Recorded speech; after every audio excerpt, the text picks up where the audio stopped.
Благодарам, подпредседателе, почитувани медиуми, почитувани колеги.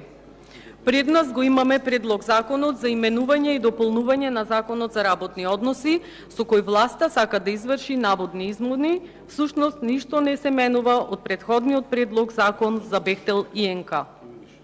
Работниците што ќе бидат ангажирани на изградбата на коридорите ќе работат повеќе од 40 часа неделно. Владата, преку Законот за изградба на делници од коридорите 8 и 10, и во 21 век продолжува да ги крши работничките права. Со предложениот закон, владеачкото мнозинство предвидува прекувремена работа подолго од 8 часа во текот на една недела и повеќе од 190 часа годишно да немаат слободен ден и да работат и во недела.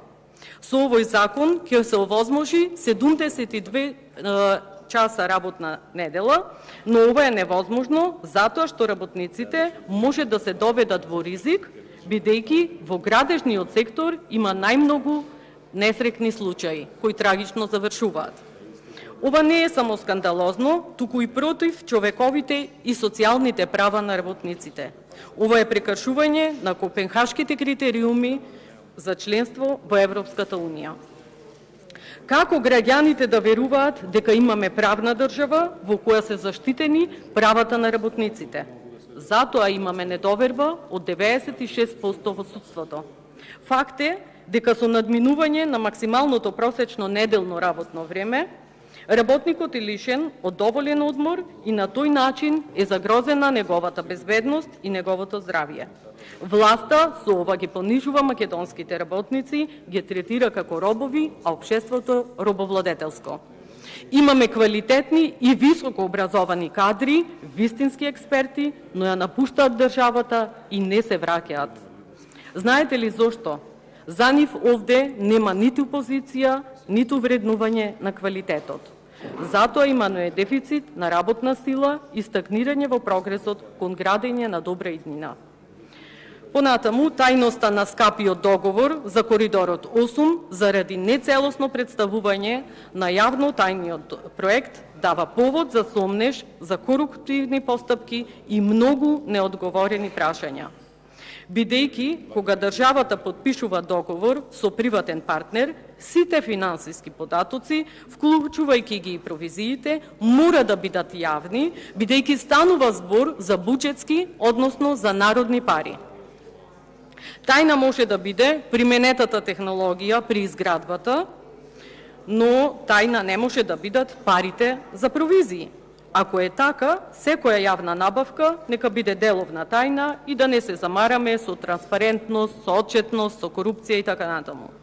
Ретко кој граѓанин е против изградба на автопатот, но никој не сака да биде доведуван во заблуда и излажан од сопствената власт. 70% од ангажираните работници ќе бидат од странство. Дали вака ги штитите правата на македонските работници? Зарем рокот за изградба на делниците е поголем национален интерес од животот и здравјето на работниците. Од национален и стратешки интерес на државата треба да биде здравјето и безбедноста на работниците. Наместо да ги задржите, домашните работници ги испраќате во тугина, а ќе увезувате странски работници. Зошто на увезените работници со Законот за работни односи ќе им биде овозможено да работат без виза за престој и без работна дозвола? Ова е уште едно кршење на законите. Факт е дека во последниве години миграцијата и интензивното иселување на македонците го достигнаа врвот. Според статистиката на Стопанската комора, најголем процент од вработените во градежниството се лица на возраст од 30 до 49 години, по нив следуваат од 50 до 64 години, додека младите до 29 години се најмалку застапени. Се поставува прашањето, според просечната возраст на работниците, дали е возможно оваа експлоатација да ја издржат. Предлог измените на Законот за работни односи, заедно со другите закони за коридорите 8 и 10D, ги ставате со европско знаменце. Но се прашувам, што е тука европско? Нема ништо што е поврзано со европското законодавство. Само се прави штета на евроинтеграцијскиот процес на Република Македонија во Европската Унија. Европската делегација укажа загриженост за злоупотреба на европското знаменце, за носење на законите за реализација на договорот со Бехтел и Енка, за изградбата на автопатите од коридорите 8 и 10. Употребата на европското знаменце не е во согласност со стандардите на Европската Унија. И амбасадорот на Европската Унија, Дейвид Гир, потенцира дека скратената процедура во собранието треба да се користи само кога се работи за специфични закони кои што се поврзани со европското законодавство. Европското знаменце треба да се употреби само кога се во прашање закони што се поврзани со европските норми и стандарди. И вице-премиерот Маричич го потврди тоа, бидејќи знаат дека овие закони не се усогласени со некои европски акти, значи свесно ја злоупотребувате евроинтеграцијата. Гласате закони кои се противуставни, за да може да правите криминал. Криење на договорот значи корупција, но за корупција ние не даваме поддршка. И Сојузот на синдикатите на Македонија ја осуди одлуката на владата за катастрофалните предлози за измени на закони по работничките права. Меѓународната конфедерација на синдикати исто така предупредува од можни повреди и несреќни случаи при работата, поради што ќе се одрази на негативно и ќе биде нотирано во европскиот извештај. Работата над 40 часа неделно се смета и плаќа како прекувремена работа со задолжително почитување на одредбите за дневен и неделен одмор според член 130 и 134. Член 134 за неделен одмор од 24 часа и член 133 за дневен одмор од 12 часа ќе се увиди дека со ваквото решение се овозможува 72 часовна работна недела и ден на неделен одмор, по правило е недела или друг ден од неделата, но тоа не значи ништо, бидејќи дневниот и неделниот одмор и без друго им следува на вработените. Тоа е уредено и со други членови и правото за дневен и неделен одмор нормално дека се подразбира. За стратешки проекти се предвидуваше начинот за исплата да се врши со правилник кој ќе го пропише министерот за труд, ако се прифати, ова значи дека самоволно ќе се исплатува.